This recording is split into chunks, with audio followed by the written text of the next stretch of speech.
How's it going? Happy Monday. Welcome to another video here on the Review and Preview Sports YouTube channel. My name is Tom, and today I'm going to recap Super Bowl 56. And before I go into that, want to remind you all to please give us a follow, subscribe on all of our social media platforms. You can see scrolling across our ticker below, especially our YouTube channel at Review and Preview Sports. We appreciate everybody's support and everybody who supports the brand.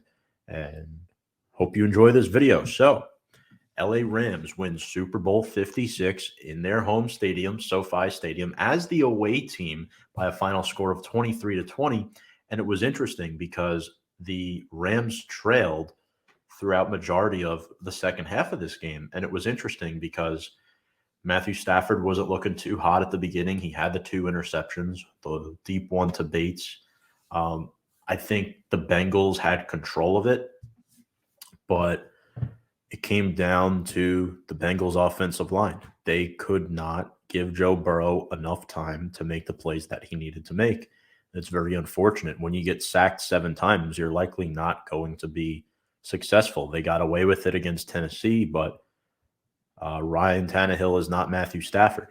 And you're going up against Matthew Stafford, and he's a really good quarterback. He has been a good quarterback on a bad football team for the past decade plus, and finally he gets his first Super Bowl ring. So congratulations to Matthew Stafford. This ring is well-deserved. I think he's paid his dues in the NFL, overpaid his dues. Obviously, the trade from Detroit to LA was the first piece towards building this super team this season. I think Stafford did not have the better game of the 2 quarterbacks, but and I'll just pull up a quick graphic here. And again, look, by no means do numbers mean everything, folks. But I think it's a telling story in the game that Joe Burrow played slightly better than Matthew Stafford did. And I'll quickly just pull this up for you so that you can see the stats. So here it is. As you can see, Matthew Stafford was sacked only twice, and 3 touchdowns, 2 picks. Now, granted, he did throw 3 touchdown passes, and Matthew Stafford was the better quarterback down the stretch when it mattered most. And even when you don't have your best game, statistically wise, the great quarterbacks come out to ball in clutch moments. And that's exactly what Matthew Stafford did under pressure. He proved a lot of his critics wrong. And Joe Burrow didn't really have much opportunity. You see his QBR was quite low, but his actual passer rating was high at 101. It was higher than Matthew Stafford's, which is why I think he had the better game. Plus, he took more shots down the field. At times, Stafford was missing throws. He threw one in the flat over to Ben Skoranek. Now, granted, I'll pull this graphic down now because it's not super duper relevant to this, but just wanted to give people a perspective that sometimes you can get away with not having your best game when you have a great team built around you. And I was just about to talk about Matthew Stafford and what led to his struggles. Well, he did not have Robert Woods. He hasn't had him for a good portion of the season. Odell Beckham, who scored the first touchdown of the game, went down due to a knee injury, non-contact injury, and not having Tyler Higbee due to a sprained MCL. And then the backup tight end, Kendall Blanton, I believe he was dealing with some sort of upper body injury. So that left Bryson Hopkins to step up, which he did a good job. I really thought Hopkins did a nice job stepping up in place of Higbee and Blanton. So Stafford was down 3 weapons, 4 if you count Blanton. No Woods, Higbee, Odell, or Blanton. Now, it's interesting with Cooper Kupp winning the MVP of this game because that's who started to get more of the target share once Odell exited the game, because you were down to Odell, Van Jefferson, Ben Skoranek, and Bryson Hopkins. Now, I think Cooper Kupp, we can all agree, was the best wide receiver in football this season. I mean, hell, the man won the Triple Crown. He won Offensive Player of the Year and Super Bowl MVP, the only player to ever do that in the same season. He did score 2 touchdown passes in this game. As a Giants fan, I love that he burned Eli Apple. I definitely think it was a good route called by the LA Rams. And, a lot of people were complaining about the pass interference call, the holding call against Logan Wilson in the end zone. While I do agree that was a flaky call by the refs, it shouldn't have been called. You could argue the same thing with T. Higgins on that first play of the second half, that he clearly grabbed the face mask of Jalen Ramsey. Granted, they called it a touchdown, but I don't think that gave the officials an excuse to call a flag on Logan Wilson. However, Eli Apple committed a flag on Cooper Kupp and then gave up that touchdown. So the Bengals put themselves in that position where they were going to give up the lead of this game. And if they didn't let the Rams drive down the field, wouldn't have happened.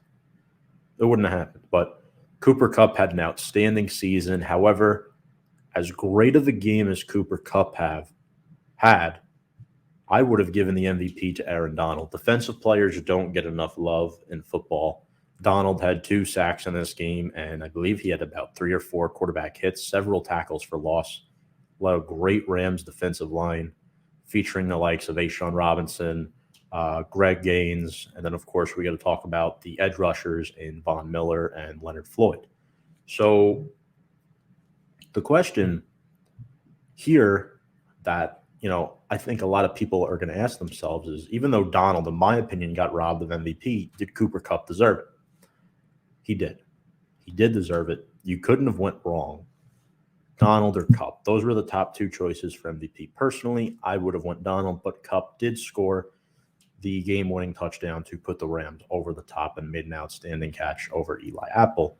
And what really stuck out to me about Cooper Kupp and why I think they gave him the MVP is that Odell tore his ACL, or the report is he has believed to have torn his ACL. And when you eliminate Odell Beckham Jr. from the equation, the defense can key in on you a lot more.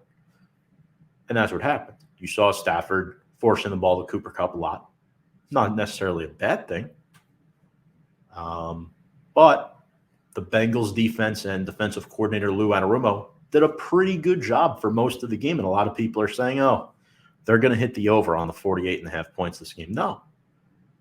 The Super Bowl is almost never a high-scoring game. 23-20.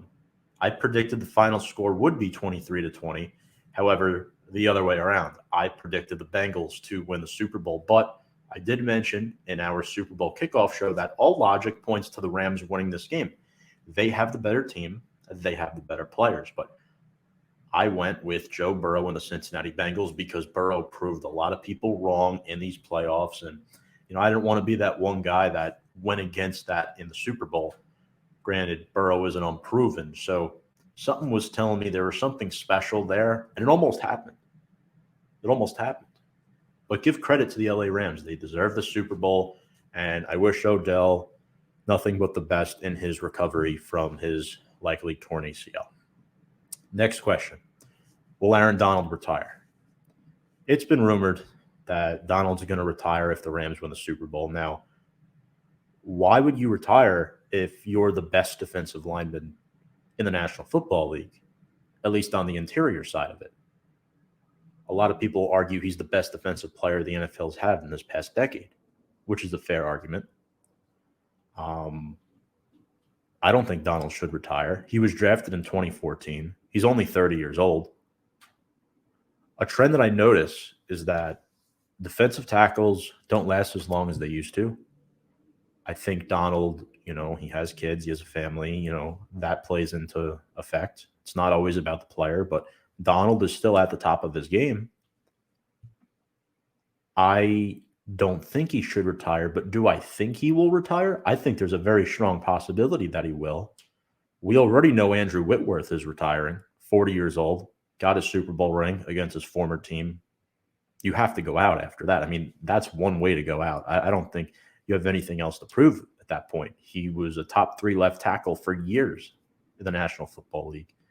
Eric Weddle announced last night that he was retiring after rejoining the Rams 5 weeks ago. He helped them out big time in this playoff run.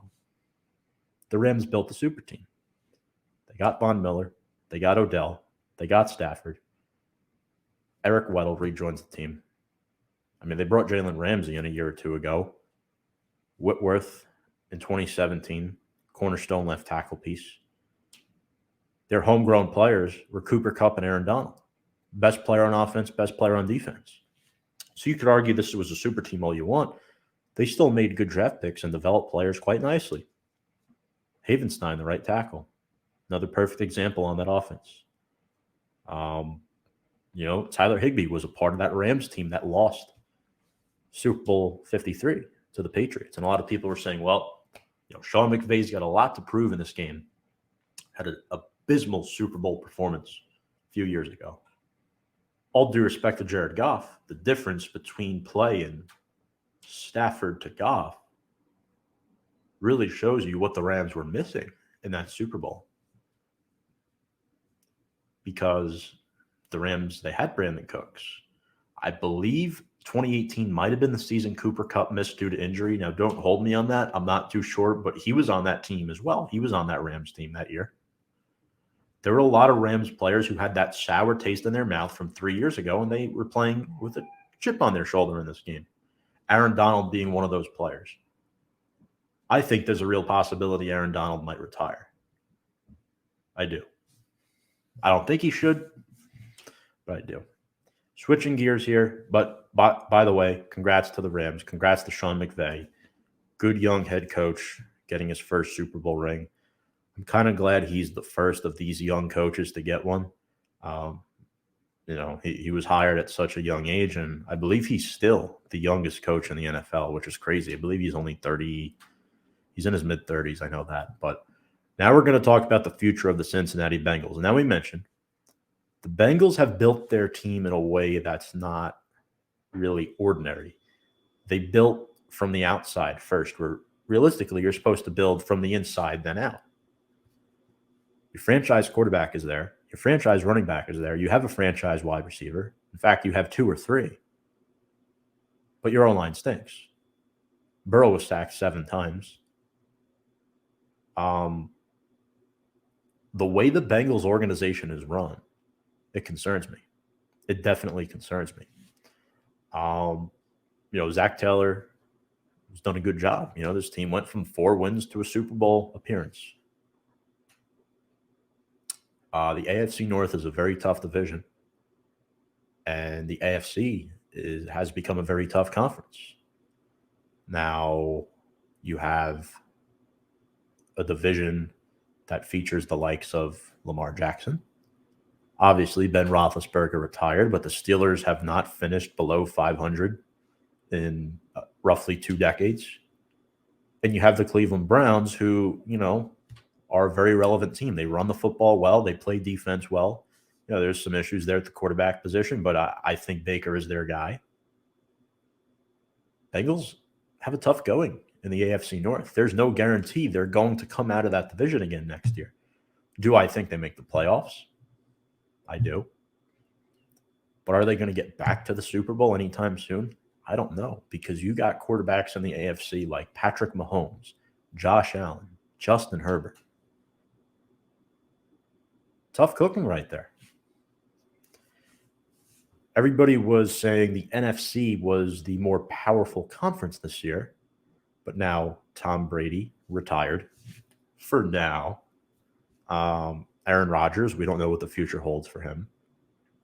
And then you're sitting there at Stafford with the Rams. That's the team. Granted, there are some free agents that will probably not come back that might leave. The Rams are going to lose at least 2 to 3 players to retirement.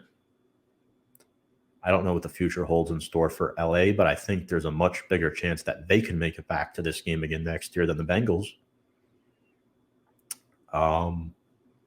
That's how I feel.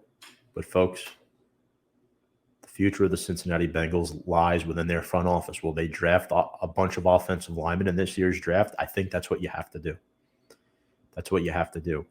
They're picking at 31. I mean, you might have guys like Trevor Penning out of Northern Iowa. They could use a right tackle. I think he'd be a good fit for them. They could get some good guards as well. Probably too low to get a Kenyon Green or something, but Cincinnati Bengals have a lot of work to do. Jonah Williams is not enough. Jackson Carman is not enough. You need a new left guard, center, and right tackle. I still think the jury is out on Jackson Carman, even though he was a high draft pick. But we'll see what happens, folks. If you like what you watch, make sure to subscribe to our YouTube channel below at Review and Preview Sports. I will be live with Kyle Russo, James, those guys on Wednesday evening for our live show of Review and Preview Sports. Well, we'll be going more into depth on the Super Bowl game itself, talk about the NFL as they prepare for the offseason. But I want to thank you all again so much for watching this video and hope you all have a great day. We'll talk to you all soon.